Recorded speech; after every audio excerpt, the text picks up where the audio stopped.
ৰাজনীতি কৰি একো লাভ নহব। জুবিন গাৰ্গে ন্যায় পাবই লাগিব।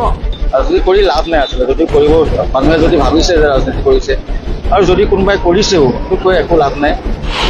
SIT চৰকাৰে ন্যায় দিব নোৱাৰিলে অসমৰ ৰাইজে ন্যায় দিব জুবিন গাৰ্গক। জুবিন গাৰ্গক লৈ ৰাজনীতি কৰাসকলক এবাৰ সকিয়নি ৰাজা বৰুৱাৰ। ন্যায়ালয়ে আদালতে SIT চৰকাৰে গোটেই বিষয়বস্তুটো উলিয়াই দিব নোৱাৰে, ৰহস্য আছে নেকি? তেতিয়াহ'লে আৰু বেলেগ ব্যৱস্থা আছে। ৰাইজ আছে, গোটেই অসমখনৰ ৰাইজ আছে, নহয় জানো?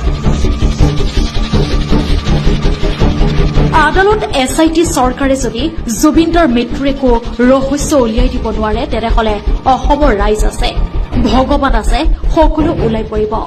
এই মন্তব্য জুবিনৰ বন্ধু তথা দীৰ্ঘ সময়ৰ সহযোগী ৰাজা বৰুৱাৰ।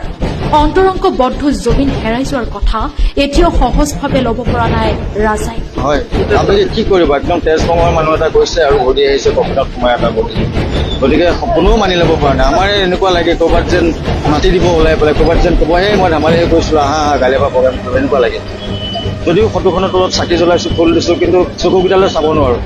চকুকেইটা চলাই হাহাকাৰ হৈ উঠে মানে মনটো। গতিকে আশাৰে বাট চাই আছোঁ।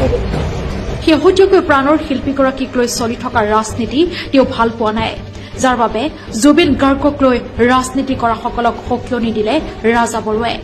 সাংবাদিকৰ সৈতে হোৱা বাৰ্তালাপত তেওঁ সদৰি কৰে যে কোনোবাই যদি জুবিন গাৰ্গক লৈ ৰাজনীতি কৰিব বিচাৰিছে, অসমৰ ৰাইজে এৰি নিদিয়ে আৰু এতিয়া ৰাজনীতি কৰি একো কৰিব নোৱাৰে জুবিন গাৰ্গক। জুবিন গাৰ্গ জীয়াই থাকোঁতেই কোনে ৰাজনীতিলৈ আনিব নোৱাৰিলে। ৰাজনীতি কৰি একো লাভ নহব। জুবিন গাৰ্গে ন্যায় পাবই লাগিব। ৰাজনীতি কৰি লাভ নাই আচলতে। যদি কৰিব মানুহে যদি ভাবিছে যে ৰাজনীতি কৰিছে আৰু যদি কোনোবাই কৰিছেও কৈ একো লাভ নাই। গতিকে মানে কৰিলে অসমৰ ৰাইজে এৰি দিব। অসমৰ ৰাইজৰ ওপৰত সম্পূৰ্ণ আস্থা আছে। অসমবাসীয়ে যথেষ্ট মৰম কৰে। জুবিন গাৰ্গৰ আত্মা প্ৰত্যেকজন মানুহৰ হৃদয়ত সোমাই আছে।